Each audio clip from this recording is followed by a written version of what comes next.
Welcome to The Buzz, the weekly sports show with all you need to know about the AIC Yellow Jackets. I'm your host, Seth Dussault, and can you believe we're on episode 10 already? Let's swing into the action. We'll start on the mat at the Ithaca Invitational, where JoJo Gonzalez led the way for the wrestling team with a third-place finish, going 5-1 and winning the third-place bout via fall. Ahmad Sharif scored 3 victories on the day, and Rafiq Conway had one, as did freshman Jacob Marcelli and Jerron Brown. Those are their first wins as Yellow Jackets. They'll be at the Journeyman Duels on Saturday, hosted by Union College. Out on the ice, it was a banner weekend for the hockey team and a playoff rematch with Army West Point in a home-and-home that ended in a split, as the home squad won both nights. Army earned a 2-1 win at Tate Rink, but the Yellow Jackets lifted 2 banners and their win total on Saturday, celebrating the 2019 AHC champions West Region finalist squad before striking 3 times in the second period in a 4-1 success. Jared Pike had a pair. Hunter Johannes scored his first collegiate goal, was the game winner, after Elijah Barriga's tally opened it for AIC. They're off this week at Mercyhurst next weekend. Field hockey closed out the 2019 campaign this week, suffering an OT setback against Southern New Hampshire, which was the national number 9. Winona Shaw set up Kirsten Snethlock on a give and go to put AIC up on SNU early, but the Penmen came back to earn the win.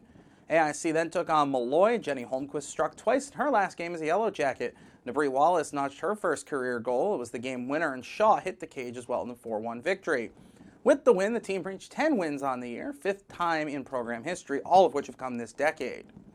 Women's soccer went 0-1-1 on the week, came back from an early deficit on Wednesday to tie Southern Connecticut, with Jen Hackett setting up Jacinda McCartney late in the first half on a tally for the draw. They then celebrated their seniors on Saturday against Pace, but the Setters played spoiler, winning 2-0 despite a scant 14-13 shot advantage. AIC hosts SNU Tuesday at 4 o'clock, needs at least a tie and some help to reach the postseason.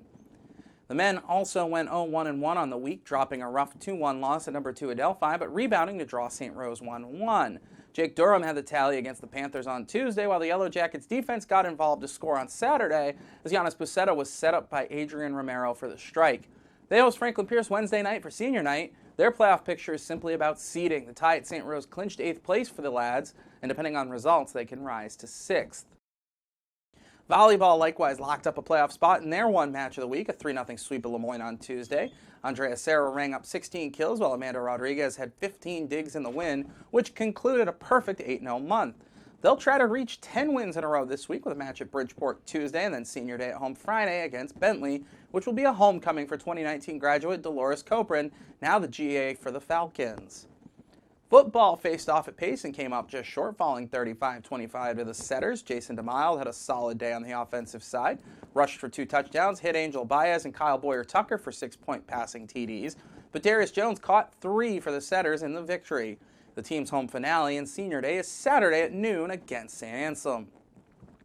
2 teams that were off last week compete this week as men's and women's cross country head to Philadelphia for the NCAA East Regional Saturday, November 9. The men are among the favorites heading in, picked second, and you'll note that they were picked second in the conference and then crushed the field. Men's rugby also has a postseason match this Sunday against Northeastern in the conference semifinals. That brings us to our athletes of the week. This week we have a winner from volleyball and field hockey with Naomi Eckert and Winona Shaw. Eckert's playmaking ability was in full display in the win against the Dolphins. She rang up 36 assists to add to her any 10 best total at now 888. Shaw was solid in both games for field hockey, contributing points on both days as well as solid defensive work. With November here, the Real Men Wear Pink campaign has come to a close. We're proud to report a 1-2 finish for the Yellow Jackets in raising funds for the American Cancer Society.